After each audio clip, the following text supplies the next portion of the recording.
My drive home was 3 hours too short. Now I'm worried this isn't my real home. It was a gloomy day and I had to make the 4-hour trip back to the province. I moved out of the city last year, where I was born and raised, to a province that, although new to me, seemed like a sensible option. It's quieter, less crowded, less stressful. I work remotely anyway, so all I need is a decent internet connection and I'll be fine. On my way to my car, tiny drips of rain had started, although not enough to need an umbrella. On the expressway, however, the rain had gotten much, much heavier. Despite my wipers giving it their all, the road ahead remained a smudged blur. The sky was a flat white gray, with tree silhouettes breaking through the monotony every few meters. Apparently, admiring a Monet painting is far more enjoyable than driving through one.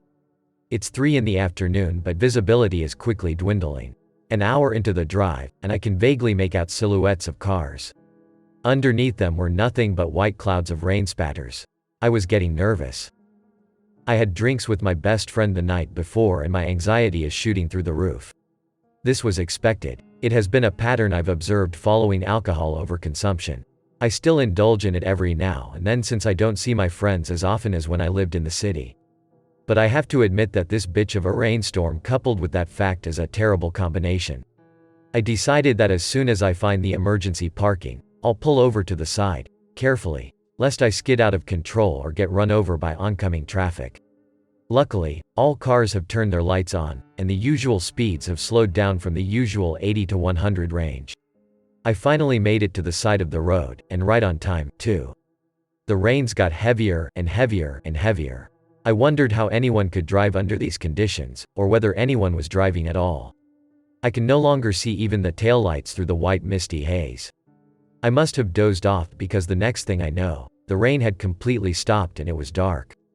But what I can't account for is that I am parked, not on the side of the expressway, but in a small clearing among some trees. I rubbed my eyes and saw a very familiar sight. I eventually realized I was on the rough road right outside my new provincial property. I was home. Severely disoriented. How did I get here now when there were still 3 hours left of my drive? Did I go on autopilot? Was I still drunk? Despite my confusion, my desire to get my feet off the pedal and on the couch won. I figured I can worry about that 3-hour blackout or autopilot or whatever the hell it was later, in front of the TV perhaps. I walked in and saw my helpers about 100 meters off, doing some work clearing some overgrown grass. A bit of chatter amongst themselves. I thought it was odd for them to be working so late in the day. I carried on walking towards my cabin. I've planted plenty of tree seedlings all over, hoping to reforest the area which is nicely situated by the foot of a small sleepy hill.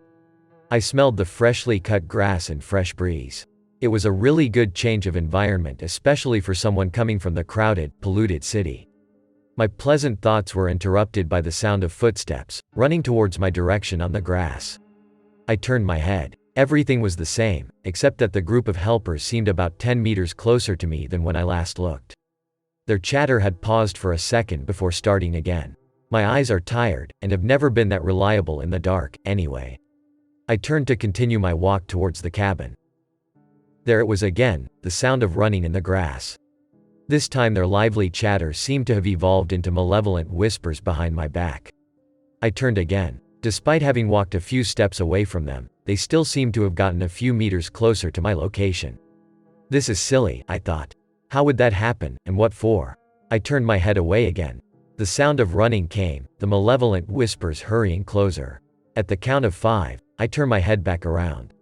They still had their backs on me, the whispers had stopped. But this time, they were a mere 30 meters away from where I stand. Are these guys pulling a prank on me? And how are they able to get so far, so fast? I don't understand what's going on, but I definitely don't like it. What happens when they get to where I am? I don't want to find out. I couldn't feel my hands at this point, only the throbbing heartbeat in my throat.